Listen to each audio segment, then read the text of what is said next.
estamos de nuevo en una nueva semana, arrancando con Alberto Franceschi. Alberto, buenos días. Buenos días, Daniel. Ya cumplimos el año de estas conversaderas. Yo creo que hace rato a mí alguien me dijo, no, si ustedes llevan no sé cuántos programas, yo ni los he contado, debo confesar. Pero deberíamos echar una contadita, ¿no? Falló uno. Falló uno porque estaba de viaje para no sé porque dónde. Estaba de viaje, estaba de vacaciones, me fui de vacaciones. Exacto, entonces son 51 programas, tiene que ser. Deberíamos tener más de 51 porque yo creo que ya pasamos de largo, porque yo creo que el primero, lo hicimos creo que en septiembre, si no recuerdo mal.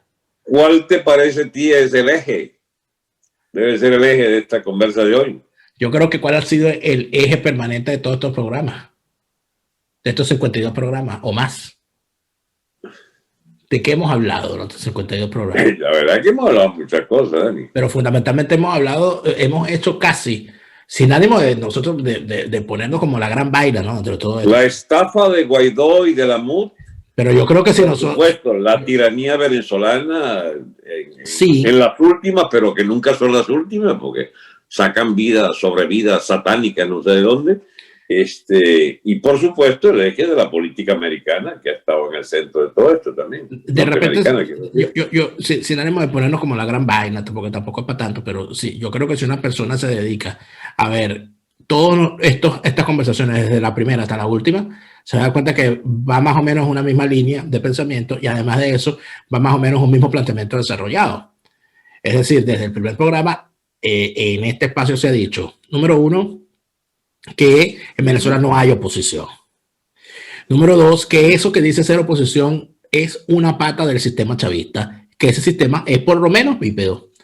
Número tres, que la única salida a la casta criminal que mantiene secuestrada desde el Estado a la nación es a través de una vía armada.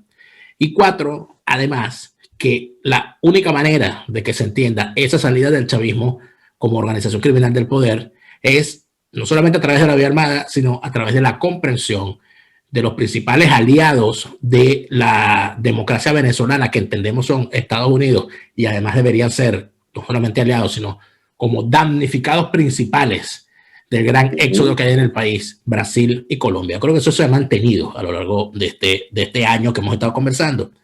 Pero ahorita, Alberto, hay eso que llaman a veces una matriz de opinión. Hay una especie de matriz de opinión que yo asumo que tiene que ver principalmente con dos eventos. Número uno, con una cosa normal que ocurre en los escenarios electorales, en las campañas electorales, que es que la cercanía de la fecha electoral aumenta la exposición mediática del tema y por ende personas que hace 6 meses o 3 meses estaban siempre sencillamente hablando de música, de arte o de la vida, de repente repararon que vienen las elecciones de los Estados Unidos y empiezan a tomar en cuenta el tema y el tema se empieza a hablar más y cada quien da su opinión.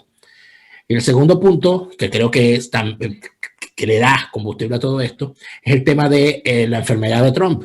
Cuando Trump revela que tiene el virus chino, evidentemente eso sí genera una situación en la que, más allá de las especulaciones propias de estos tiempos, no, eso es mentira, no estaba enfermo nada, eso fue una estrategia, o sí, está enfermo y es un irresponsable porque andaba regando el virus y tal. Esas discusiones frívolas, superficiales, ya han pasado a una segunda etapa. ¿Por qué? Porque una cosa es la discusión que hay del tema en los Estados Unidos donde tú estás, otra cosa es la discusión del tema en Europa donde yo estoy, y otra cosa muy distinta es la discusión del tema en la América Latina, de donde venimos. En los Estados Unidos hay una discusión, por supuesto, en el tema doméstico, vinculado fundamentalmente a los graves, grandes y notables problemas domésticos puestos sobre la mesa. En Europa, la preocupación que hay es fundamentalmente en el tema de la política exterior. Y en América Latina, también la política exterior, pero hacia el tema interior, es decir, en Europa se habla de la política exterior hacia Europa, en América Latina de la política exterior hacia cada uno de los componentes. Brasil en su relación, México en su relación, Venezuela en su relación. Y en algunos casos, Venezuela puede ser un tema como lo puede ser Cuba. Pero avanzando, vemos que hay más o menos una buena cantidad de pensadores y de figuras que no son partidistas, es decir, no es gente que sale y va a decir, yo voy a votar, no, sino gente que piensa y que hace llamados, en principio, a la cordura, donde yo me anoto, por cierto, en el sentido de no dirigir el odio irremediable en contra de una persona que considere que su decisión es votar por Biden, en el entendido de que no es ese el problema no es quién vota por Biden, el problema es lo que Biden pretende hacer si votan por él. Pero lo que está puesto sobre el tapete ahorita, Alberto, es, ¿y qué pasa si gana Biden? ¿Qué pasa si Donald Trump la enfermedad no lo deja seguir? ¿Qué pasa si en realidad esos números que están saliendo en esas encuestas, en las cuales yo creo muy poco, no solamente por quien hace las encuestas, sino por dos razones? Número uno, a 2 meses de las elecciones anteriores, Hillary Clinton ganaba.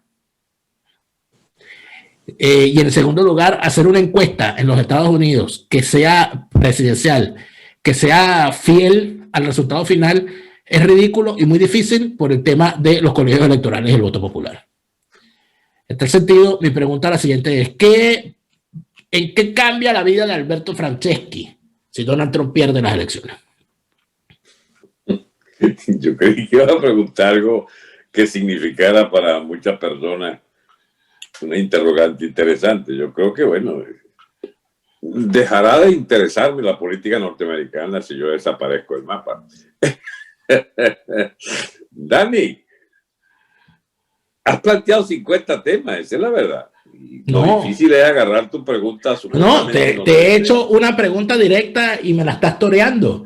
¿En qué cambia la vida de Alberto Franceschi? Yo no cambio nada. Yo no cambio nada, sencillamente habría que, no tendría que decirme, pero sí tendría que modificar drásticamente muchas de las percepciones que tenía y muchos de los pronósticos que hago, diagnóstico y pronóstico basados en que Trump se mantiene en la presidencia, y el pronóstico más probable a partir de ese diagnóstico que Trump se conserva como la primera opción en la política americana es la de, por ejemplo, nuestro país sí se vería seriamente afectado y por lo tanto la llamada oposición también, porque depende de esa opción que tome vigor. Si ganara Biden, la hipótesis para mí negada que ganara Biden, entonces veríamos un Guaidó renovado contra todo lo que tú has dicho y un Guaidó pues de primera plana, más o menos permanente, insistente en un acuerdo viable. No sé cómo lo harían, pero buscarían la manera de hacer viable una coexistencia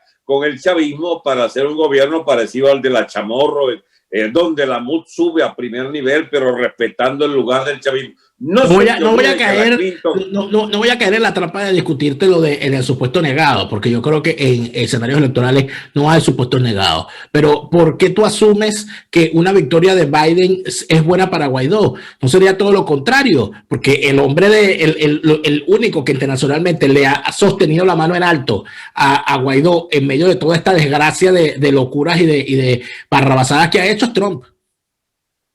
Dale. Ya está, se cortó la nota. Te iba a explicar por qué es el pronóstico más probable. Adelante.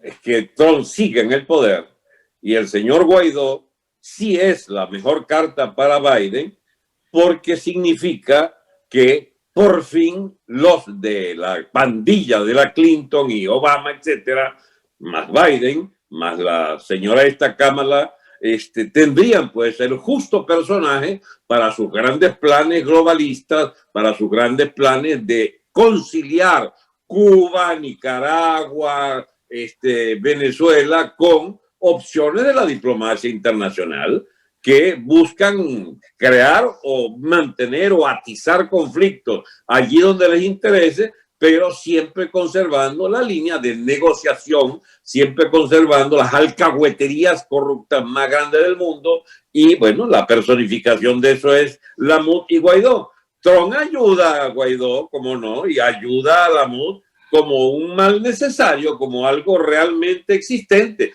La diplomacia americana no puede inventar que tú y yo seamos, por ejemplo, personajes centrales de la política venezolana. No, ellos toman en cuenta la estupidez colectiva de la élite venezolana que designó a este Mozalbete y a sus, ¿cómo se llama? A los que manejan los ventrílocos, porque están detrás el Henry Ramos, Leopoldito López y Capriles y toda esa pandilla de sinvergüenza que me cuesta siempre nombrarlo, que son los que verdaderamente dirigen aquella política de conciliación con el gobierno y de mantener el régimen incólume, porque de lo que se trata es de una negociación que permita una mutación tranquila y pacífica del régimen venezolano hacia una colaboración política que daría un régimen de cohabitación entre el chavismo y el mudismo, o sea, la vieja práctica tradicional, solo que invertida, que en lugar de estar Chávez en la primera figura, Maduro en la primera figura, pasa la MUD y entonces queda el chavismo como una leal oposición, enriquecida hasta no sé dónde. Es difícil imaginarla porque es quizás lo más probable es que el propio chavismo sea guindado por la gente en los postes de la luz pública, de la luz eléctrica en los pueblos y ciudades, porque como le está señalando la agudización brutal de la crisis social, Venezuela es un país donde las reglas de la política van a ser abandonadas en aras de las reglas del combate de barbarie prácticamente desatada, donde incluso los partidos que practicaban la moderación y el chavismo a su vez no iba hasta las últimas consecuencias en matanzas o cosas por el estilo, han ido graduando eso para mantenerlo en este status quo de miseria creciente, de oposición racional y de represión, digamos, limitada. Eso se desbocaría hacia una lucha abierta sin cuartel que se parecería a una especie de guerra civil de múltiples escenarios, de bandas de todas clases, etcétera, donde estos paniaguados de la MUD son parte del decorado solamente si subieran a primer nivel del poder de Estado. Ese Estado está estallando, esa es la única verdad, y la administración norteamericana toma los datos de esa realidad.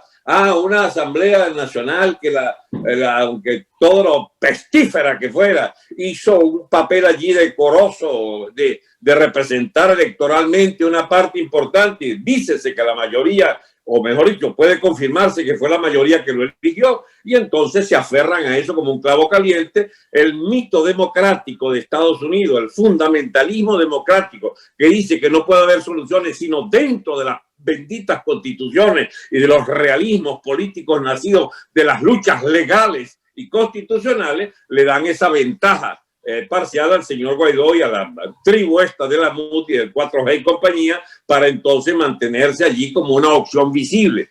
Y la tragedia de los venezolanos es que nuestras opciones, cuando sacamos la cabeza, están predeterminadas hacia entregar eventualmente el poder a esta pandilla de traidores agrupados en la MUD y el 4G. Y eso lo sabe Sánchez en Colombia y por la vía del PP, su delegado ante el Parlamento Europeo, el señor, ¿cómo se llama? Leopoldo López Padre. Eso lo sabe, qué sé yo, las burguesías estas, las élites de América Latina, acobardadas y agrupadas en ese foro de Lima, que es un patio de gallinas. Eso lo sabe ¿cómo se llama? La élite colombiana, que a pesar de las enormidades de sensatez que tiene muchos segmentos de su clase política, son acobardados por el empuje de la guerrilla, por el peso de la FARC y el propio narcotráfico, que condicionan enormemente la legalidad misma, al punto que meten preso Uribe, aunque salió ayer,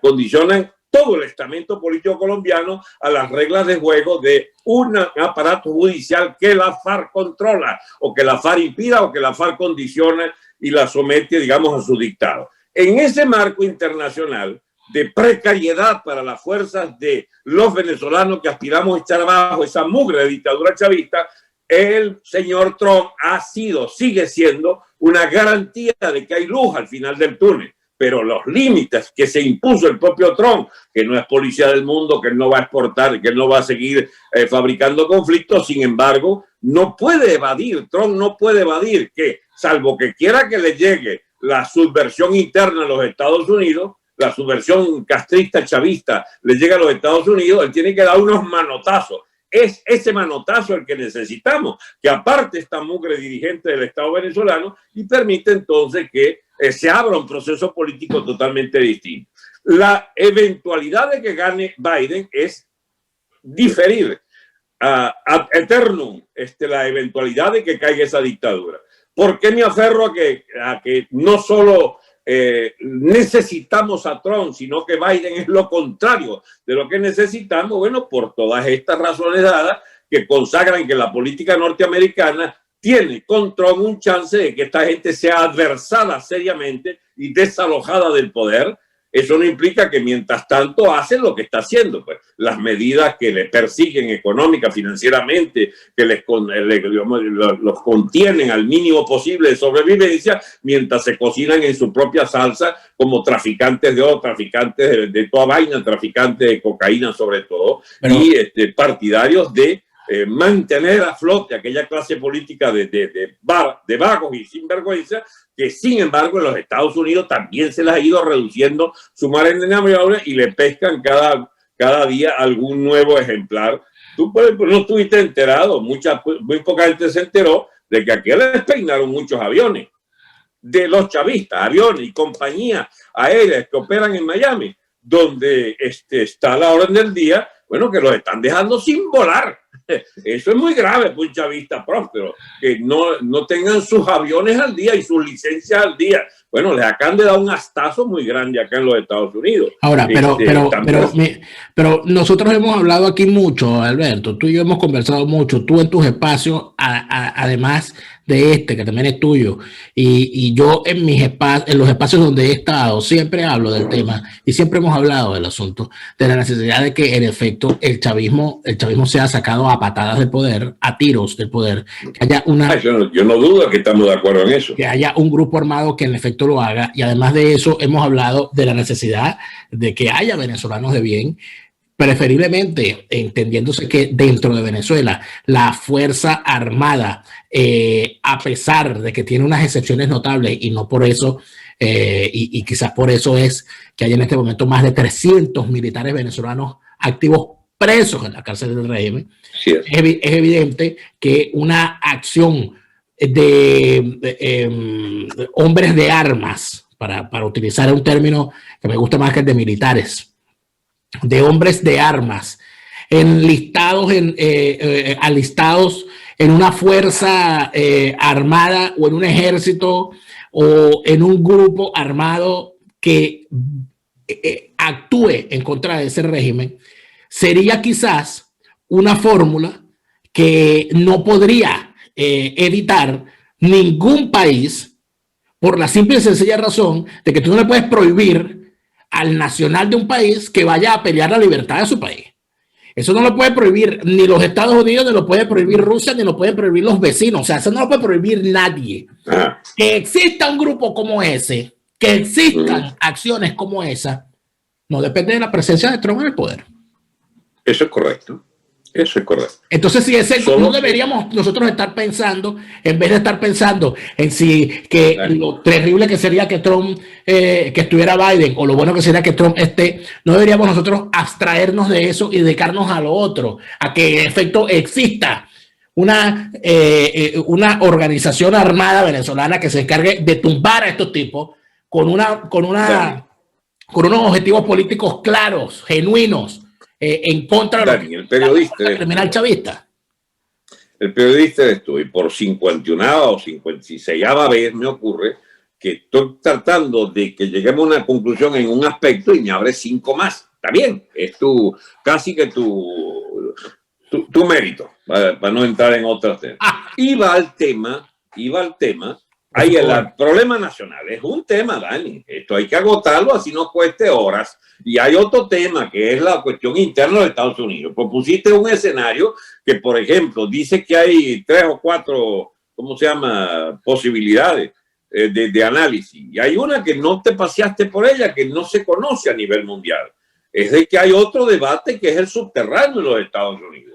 El debate de eso que lleva a Trump a decir, esa señora debería estar presa, refiriéndose a Hillary Clinton. lo que está detrás del Obama, el llamado Obama Gate, lo que está detrás del Weaver, aquel que pusieron preso hace 4 o 5 años, cuya esposa divorciada convenientemente hace 2 años, es parte de es parecer, digamos, compañera sentimental de la señora Clinton, y es una de las personas clave de esas monstruosidades que se esconden detrás de todo escándalo. Y hay la cuestión esta del Epstein y su isla famosa, ¿entiendes? Donde hay de culto satánico para arriba, y eso todo está vinculado con los correos de la Clinton. Escucha, ese debate no se dice nunca fuera de escenarios muy estrechos y reducidos, y resulta que es una vertiente impresionante de complicidades de las grandes medias en los Estados Unidos. A ver, 9 de cada 10 periódicos y espacios de televisión están contra Trump, porque Trump ha dado una batalla contra lo que se llama el establecimiento, que significa que 8 de cada 10 burócratas de Washington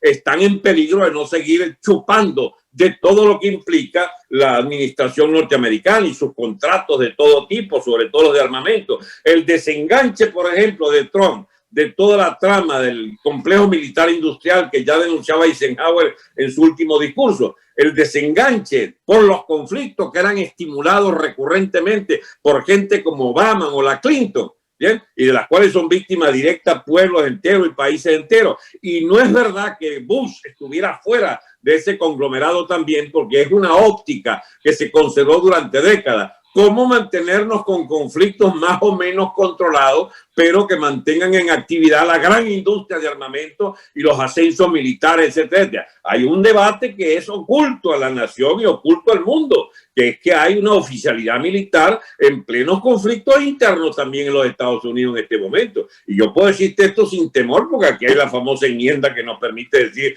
lo que nos dé la gana a quien le dé la gana. Pero el debate real del poder íntimo de los Estados Unidos, con una belicosidad excepcional entre las mafias del poder, está en juego en este momento cuando Trump ha decidido enfrentar a todos esos carajos. Todas esas mafias las está enfrentando. Y por supuesto, la enfermedad, sí o no, de Trump. No está enfermo, chicos. Desde que pasó el coronavirus, tú no ves las estadísticas españolas o la propia de Alemania, donde se enferman 100.000, se recuperan 95.000, 3.000 y pico están y 1.000 se murieron. Bueno, eso ocurrió. Trump es uno de esos que, pasando el coronavirus, sale de aquello, chicos. Además, él debe ser el humano más atendido del mundo y con unos excelentes equipos y todos los brebajes habidos y por haber de primera calidad, le dieron al hombre y ya está. A los 4 días estaba Trump en la calle otra vez y está en la calle. Eso ya no será un tema electoral. Por supuesto, los perdedores estos del Partido Demócrata van a tratar de estimular ese debate sobre la salud de Trump, pero con una salud de roble, el viejo sigue al frente, chicos, de toda una ofensiva contra esta mugre dirigente de los Estados Unidos todos estos años, el llamado Estado Profundo. El Estado Profundo existe, Daniel. No es una teoría conspirativa, es el llamado establecimiento. Tiene en su cúpula el complejo militar industrial y tiene en su cúpula toda una clase política y medios como CNN, ¿entiendes? Y toda esta plaga, ¿entiendes? De las grandes medias, New York Times y cosas de esas. Algunos están tratando de modificar porque se ven con el agua al cuello, que es ganando Trump. ¿Qué hace?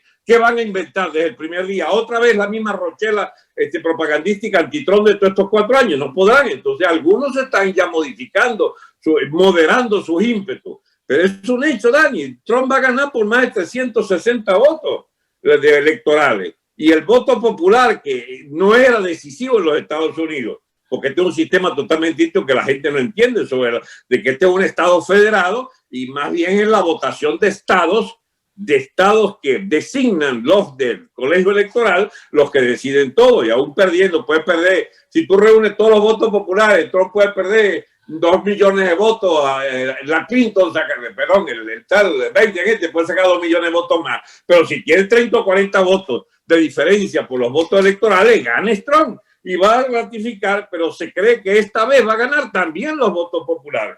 Es decir, que va a haber un triunfo, digamos, a los latinoamericanos, de que tendrán más votos del pueblo y va a tener, como el sistema americano obliga, más votos si tienes los estados que te apoyan para tener también mayoría en el colegio electoral. Ese colegio electoral ya ganó, Trump ya ganó, eso está contadito y las encuestas te hablan ya de los 300 y pico de votos fáciles con los que gana Trump. Ahora, van a desconocerlo. Mira el debate que hay en los subterfugios de la política americana.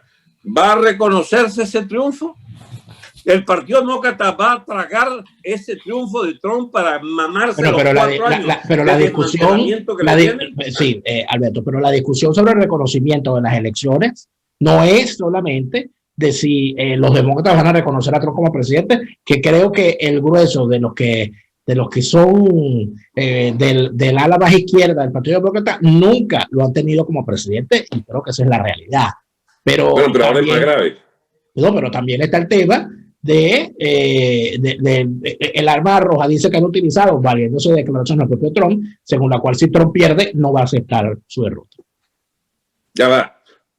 La maniobra de Trump de que pudieran es porque le están montando, quieren montarle un fraude con el voto por correo, Dani, múltiples.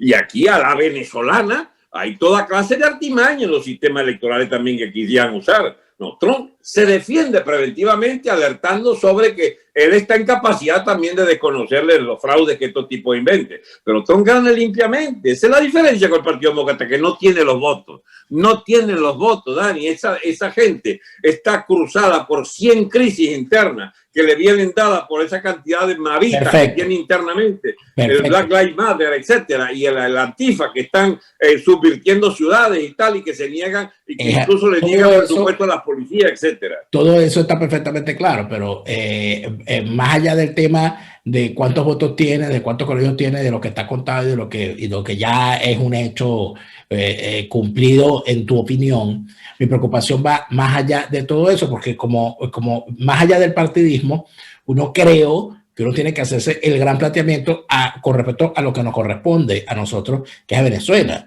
O sea, Trump tiene 4 años en el poder y no ha sacado a patadas al chavismo con ninguna acción armada por alguna razón básica. Yo creo que la razón básica es que no hay ninguna persona sensata en las altas esferas políticas de los Estados Unidos que sea capaz de decir que sacando a patadas al chavismo con una acción militar, poner a esa oposición garantiza la tranquilidad y la estabilidad en la región. Dani, es otro aspecto de la discusión, pero tú ya me abriste otro frente. Por supuesto, tú tienes razón. Esa es la gran duda norteamericana de Estados Unidos. La gran duda es, ¿y a quién ponemos? ¿A quién ponemos? Porque lo lógico es que unos tipos de otros países vean lo que tú estás viendo, vean lo que los venezolanos hacen y qué han hecho. Bueno, eligieron una Asamblea Nacional, tienen no sé qué lidercitos, digamos, que movían hasta millones de personas hace un año, Dani. En la decadencia de la MUD, tú la puedes ver y yo la puedo ver, pero eso no están obligados, tipos que están enfocados en sus propios problemas a que tengan al día. Tienen analistas, como no, que les van diciendo, mire, esa gente ya no es. Pero bueno, falta como la demostración de la realidad.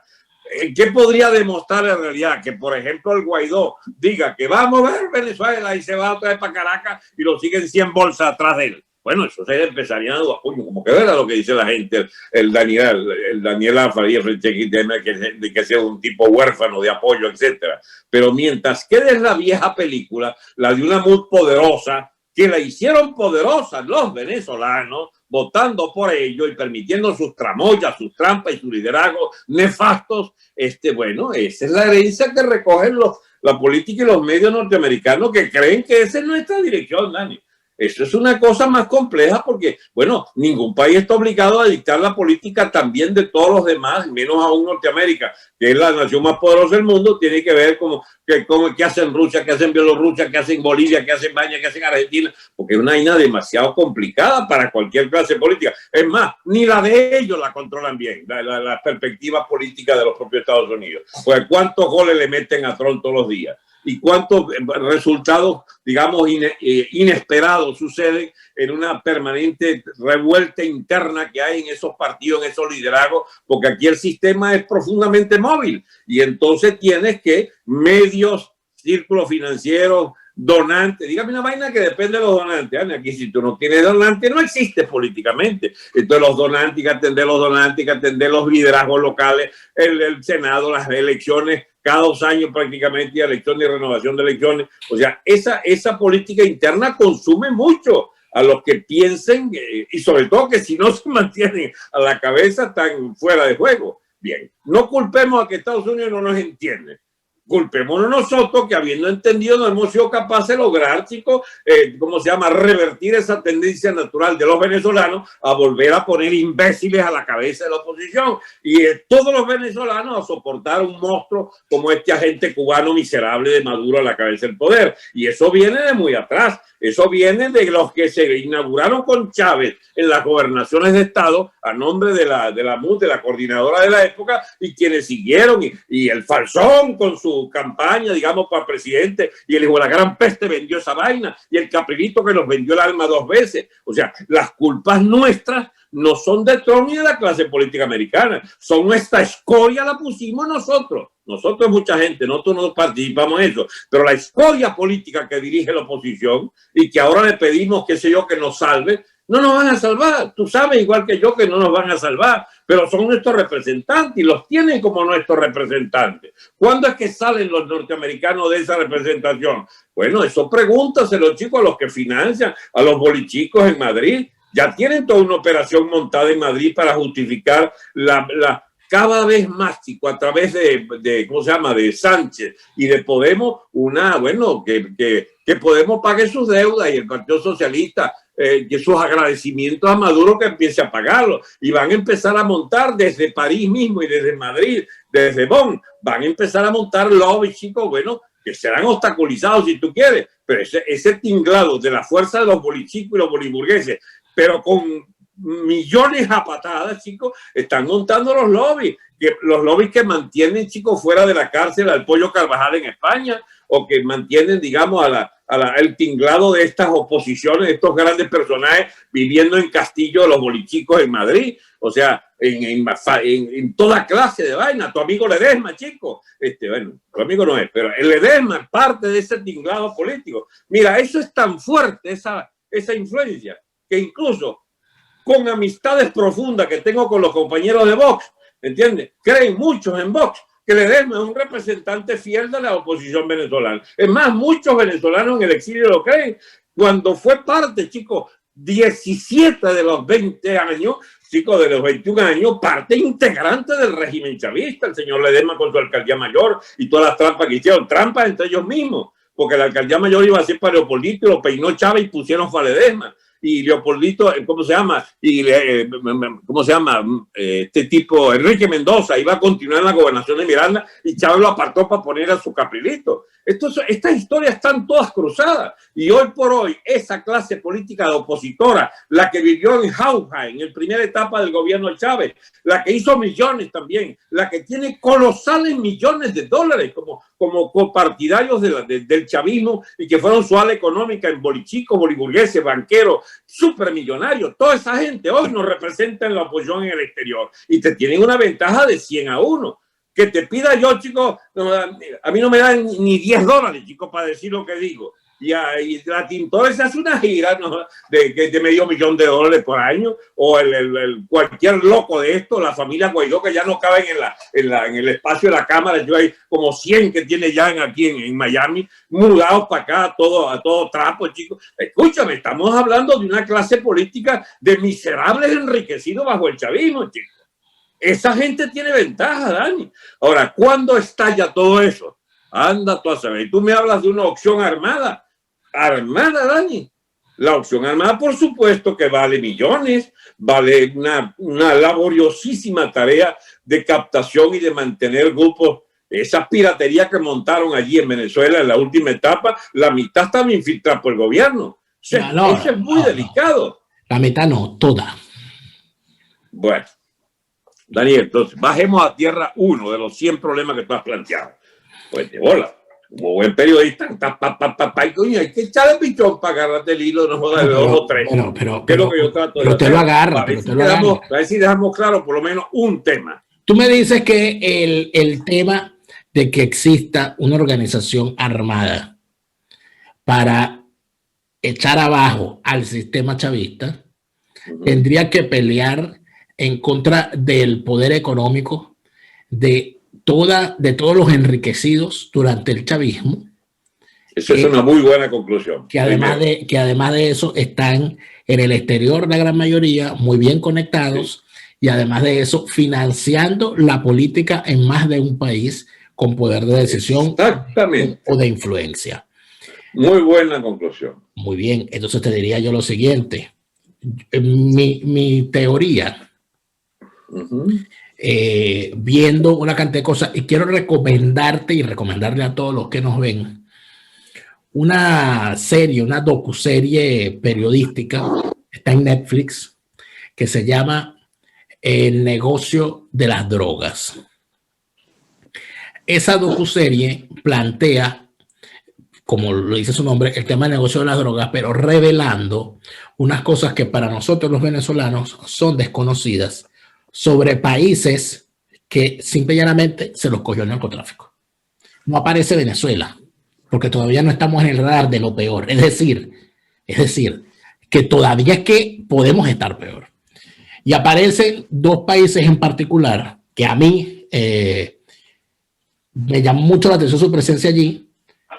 Y uno de ellos, además, me pareció gravísimo lo que se cuenta, porque además tengo contacto con gente de ese país, que es el caso de Birmania o Myanmar. Burma, como la llaman ellos. Ahí estamos hablando de un ecosistema propio,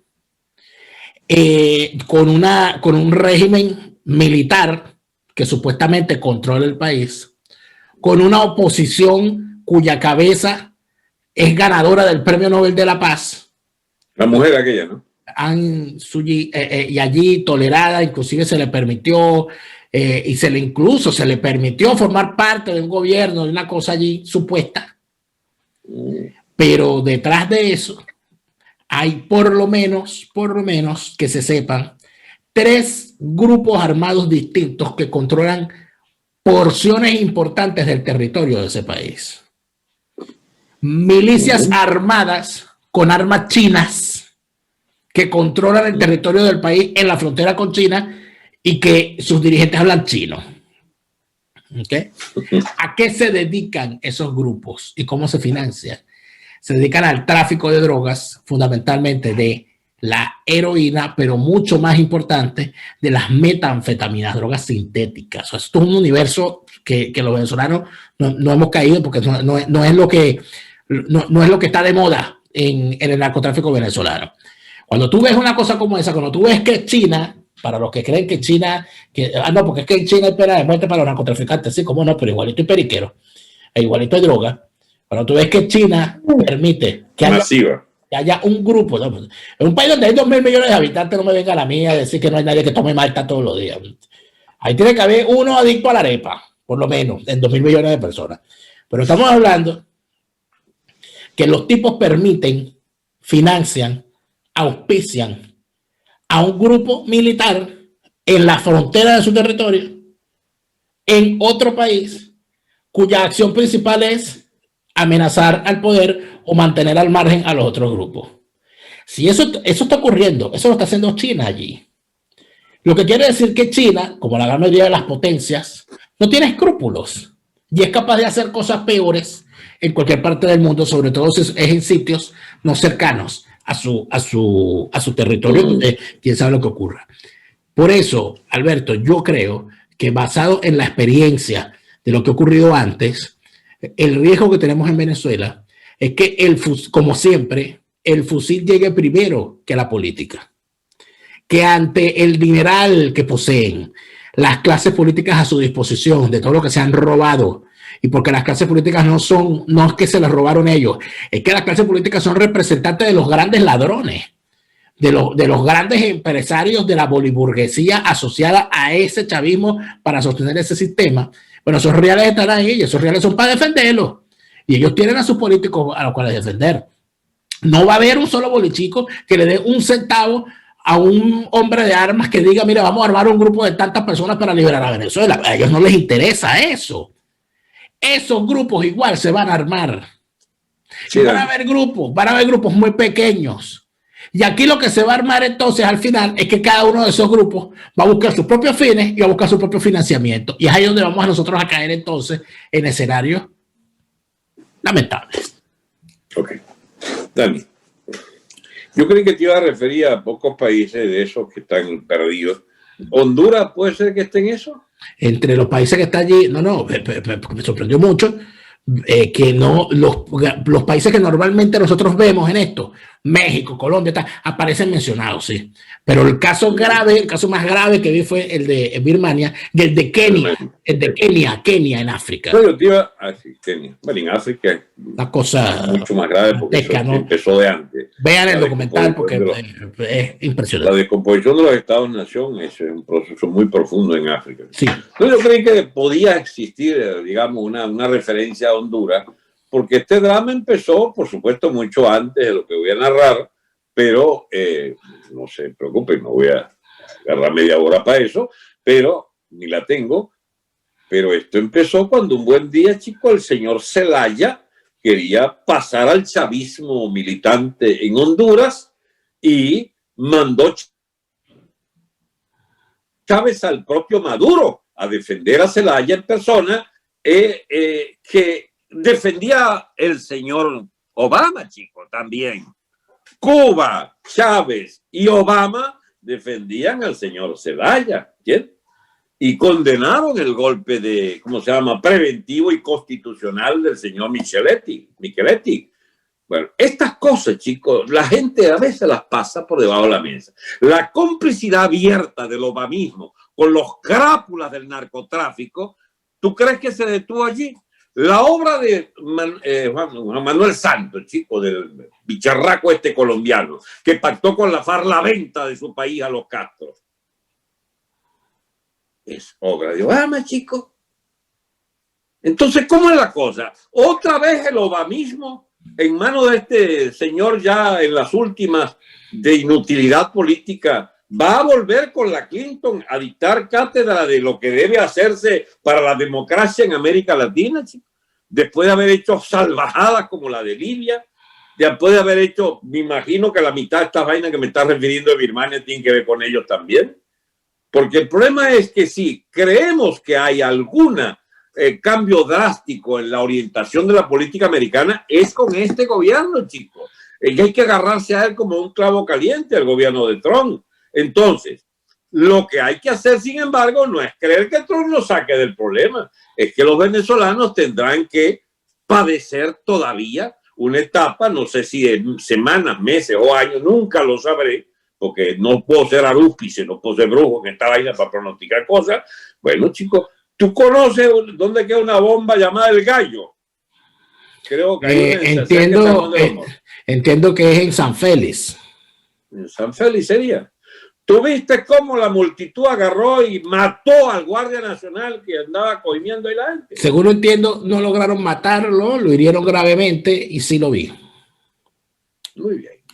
Es el futuro de los guardias cuidando las fotos de vaina de corruptelas esas groseras contra la población. Chico, aquí va a haber un sálvese quien pueda del gobierno en un momento determinado, porque la población los va a guindar por el pescuezo, chico. Eso no puede ser que un país lo maltrate impunemente por años y años. Eso no puede ser. El chavismo fue la ilusión para un puño de bolsa que quería vivir de gratis. Siguió siendo un país de mentalidad lumpen asistida y de sobreviviente que vivían de su caja club. Pero cuando lo somete sin caja club y sin becas y sin la remesa por el Banco Central y sin la mercalista y sin la bodeguita y todas esas vainas que desaparecen y sin equipa tu casa y todas esas vainas que inventó el chavismo para comprar conciencia, cuando ves que queda la dura y cruda realidad frente a ellos de un bicharraco armado que le tortura, chico, y que lo saca de una fila para lograr los litros de gasolina que necesita para transportar y lo condena al más oscuro narcotráfico, al más oscuro, perdón, tráfico negro, ¿cómo se llama esto, chico? Mercado negro, para las más elementales vainas para sobrevivir. Chicos, hay rebeliones. Las rebeliones existen, Daniel, y Venezuela está incubando una rebelión de incalculables proporciones. Y digamos, los adelantados de ese proceso son los Wileys y los Coqui, los Tren de Aragua. Sí, expresiones delincuentes, pero de un proceso social profundo. Los tipos lograron organizar esa solidaridad popular en torno a sus bandas y deciden de la vida y de los bienes de familia, y deciden de la vida de los barrios enteros. Esa es una expresión completa de un país que se desgaja, que se descompone, de un Estado que se convierte en Estado absolutamente fallido, y surgen todas esas parcelas de poder de los pranatos particulares. En la Venezuela en 2, 3, 4 años es una Venezuela, chicos, si hoy es de 100 pranatos, será una Venezuela de los 1000 o 2000 pranatos. ¿Entiendes? Una inexistente fuerza armada que se limitará, chico, a cuidar la casa presidencial, será, o a cuidar el rabo, entiende, los altos burócratas y potentados del chavismo, porque el país estará a la deriva en manos de cuantos delincuentes se le haya ocurrido montar una banda. Ojo que lo de las bandas armadas tiene su doble lectura. Puedes armar una banda liberadora para liberar el país y sacarlo de este estado miserable, este estado fallido y forajido, pero también pueden haber las bandas que dirijan, como en Birmania, me imagino, un estado narcotraficante completo y total. Pero es que además de eso, tenemos ejemplos mucho más cercanos, Alberto. ¿En qué terminaron muchos grupos armados en los años 60 en Venezuela? ¿En qué terminaron? Bueno, que se pacificaron unos, los que no querían pacificarse tomaron la guerra por la guerra como objetivo, y al final, ¿en qué terminaron? En el bandolerismo. Terminaron asaltando fincas para cogerse unas vacas, terminaron metidos en asaltantes de banco, y todas aquellas cosas degeneraron en agrupaciones criminales, de las cuales todos tenemos noticias.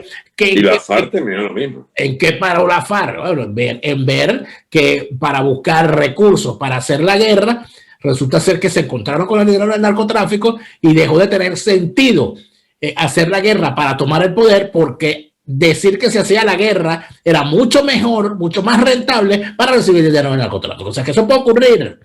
Pero a mí lo que más me llamó la atención del video al que tú haces referencia, donde linchan al Guardia Nacional, más que la reacción violenta en contra del tipo y todo lo demás, a mí lo que más me llamó la atención de eso fue las voces que intentaban salvar al Guardia Nacional. Y el tipo que se tira al piso y abraza al guardia para que no lo maten. Eso fue lo que más me llamó la atención. Porque parece ser que todavía en Venezuela hay gente que no se da cuenta de quién es el enemigo. Ah, por supuesto. ¿Por qué? Porque yo no he visto. Porque yo no he, y lo voy a decir con todo, yo no he visto a un guardia nacional tirándose en el piso a abrazar a un manifestante herido cuando uno de sus compañeros lo está entrando a tiro. Yo eso no lo he visto. Entonces, ¿por qué tengo que hacerlo yo? Porque tengo yo que abrazar a un guardia nacional porque lo están linchando. Bueno, pero eso ya son conductas de lo dantesco del propio, de la propia escena. Es triste y lamentable, pero cuando yo he escuchado en el video decir, no, cuidado, no lo mates, así no tal. Yo dije, bueno, ahí está la MUT. La MUT vive dentro de algunos venezolanos aún. No, vamos a sentarnos, vamos a negociar, vamos a conversar. La violencia es el arma, lo que no tiene la razón, no te lances por el tobogán de la violencia. Primero vamos a reunirnos. Dale. Es lo que hay, lo siento. Dale. Nunca, digamos, cuando uno estudió cosas de la política, digamos, uno tiene que aferrarse como un clavo caliente a lo que quede, no de leyes que no existen, es cierto, leyes de la lucha social, etcétera, pero hay que agarrarse como un clavo caliente a lo que aún pueda explicar desde la teoría política los fenómenos de las luchas humanas, de las luchas sociales, de la lucha política. Es un hecho que a pesar de la MUD, a pesar del chavismo, deberá subsistir no la lucha de clases, que es un mito, sobre todo porque ¿dónde están las clases? O sea, bueno, entonces habrá que hablar de las nuevas clases, porque son todas nuevas, ¿bien? En lugar de la vieja burguesía honorable, etcétera, hay una pandilla de vagos y maleantes que hicieron dinerales con el narcotráfico y las coimas y los robos al tesoro público directo. Y en lugar de una clase media alta, hay una clase de sanguijuelas, todos, ¿entiendes? Apropiándose de ese producto social y convirtiéndose en una modalidad específica de clase media acomodada, siempre y cuando se sea agente directo del chavismo. Y tienes, en lugar de una clase obrera, digamos, que es 2, 3 millones de gente con la mano extendida esperando la caja clara y esperando no sé qué vaina. O sea, esas clases del pasado ya no existen. Hay nuevas clases. Y todo lo más purulento que te puedas imaginar está en esos asideros de las altas élites. ¿Bien? Por eso yo he sostenido, para mi impopularidad en algunos segmentos que no entienden lo que yo digo, de que el perraje principal está en el country club y el perraje está en el Guarataro, pero también está en el country club, porque significa la unión de los dos perrajes que hicieron posible convertir a Venezuela en una posilga social. Bueno, aún así queda todavía alguna ley política, alguna aproximación a conductas políticas que con fisonomía precisa, que uno pueda pronosticarle una determinada evolución de su pensamiento hacia terminar con esa pesadilla. Es bien complicado, pero nos van a quedar Fuerzas Armadas, por ejemplo. Esa gente en armas es de haber sido el eje del Estado. El eje del Estado en Venezuela durante la etapa democrática siguió siendo el eje del Estado con Chávez, sigue siendo en la etapa purulenta del chavismo el eje del régimen chavista. ¿Hay todavía esperanza que esa Fuerza Armada pueda disociarse internamente? Parece mentira, Dani, pero sí existe posibilidad de que se disocien internamente por presión social, porque salvo que sea una vaina de autómatas completa. Mira, ¿cómo se llama este tipo? Somoza lo logró, armó una Guardia Nacional, la Guardia Nacional somocista o los tontón Macud de Duvalier eran a prueba de lo que fuera, chico, y salían era a matar por miles en las calles. El sandinismo ya logró, o los famosos batallones de la dignidad de Noriega, ¿no?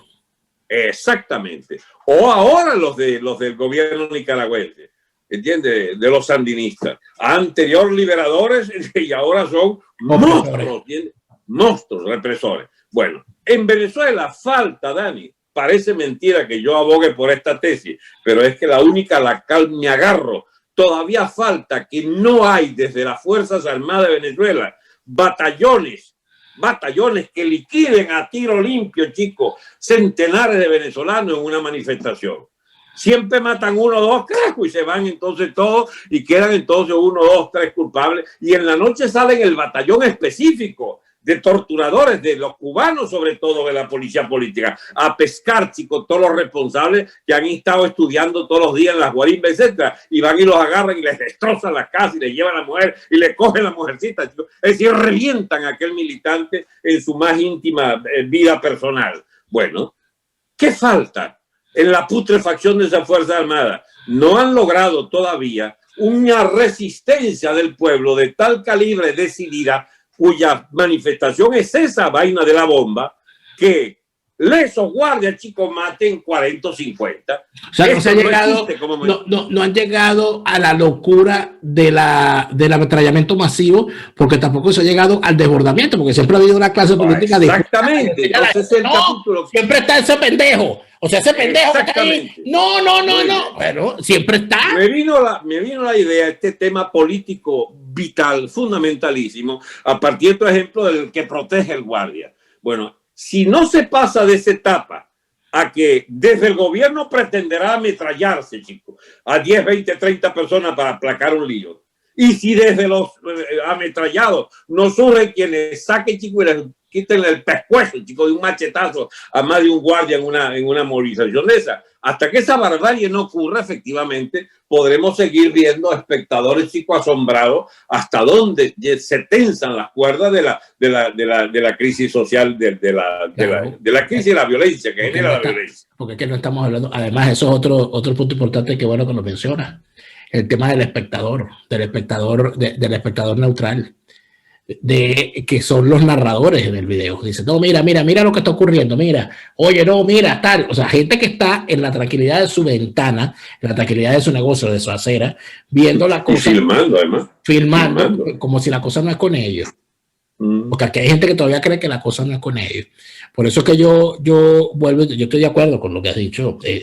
No han llegado al nivel del ametrallamiento aún. Se han visto unos eventos, yo he sabido de determinados eventos, y es verdad, pero no se ha llegado a eso de forma masiva, fundamentalmente porque la protesta siempre, cuando está a punto de desbordarse, y cuando la protesta además se desata y explota, esa protesta es normalmente contenida por las organizaciones políticas que no solamente son capaces de decir a la gente, no, no, no, por el camino de la violencia no, vámonos a nuestras casas, vamos a bailar salsa y vamos a sentarnos a negociar, sino que inclusive llegaron a pasar más allá hasta de manera de decir, no, mira, los que están protestando son él y él, y aquel que está allá fue el que convocó, ya que nosotros somos pacíficos, es decir, llegaron inclusive a sapear gente. Entonces, mira, yo lo que creo, Alberto, finalmente es que sí, estos procesos se van a dar, no es algo que porque lo diga Alberto Francisco, porque lo diga yo, o porque no lo desee, no, no, no, es que para empezar está ocurriendo, porque esa gente que estaba en esa bomba, eso que ocurrió allí, eso es Venezuela, eso no es algo, nadie lo convocó, nadie aquí está diciendo vayan a linchar guardia, nadie aquí está diciendo si ves un guardia linchándolo, protégelo para que no lo maten, no, eso es una reacción natural, espontánea, que además de eso no sabemos cuántas veces ha ocurrido sin que haya un espectador con un teléfono en la mano. Bueno, Dani, es una conclusión este debate, parece un hecho menor de página roja. No, ya va. No, ahí no. En ese episodio de la bomba se concentran todos los grandes problemas políticos de la etapa en Venezuela. Desde el pendejo Guaidó y su Borges armando negocio con el BEC, a ver cómo se quedan con 1.000 o 2.000 millones de dólares, que ese es el gran negocio de la MUD. Por eso no le interesa, chico, el combate abierto contra el chavismo en Venezuela. No, ellos tienen ahora la mascada, chico. Ellos tienen ahora el bocato di cardenale de compartir con el chavismo la finanza externa de Venezuela. Naguará el negocio. Bueno, desde ese nivel hasta esa triste realidad de ese pueblo, chico, desesperado por echar un maldito tanque de gasolina que tiene que matar guardias, chico, para ver cómo no le hacen trampa. Bueno, ese país, chico, hay un gran abismo social entre unos y otros, pero el mismo tema, hay los colaboracionistas y hay los que están dispuestos a rebelarse. Los que están dispuestos a rebelarse en la cúpula no los veo, porque todos son cómplices.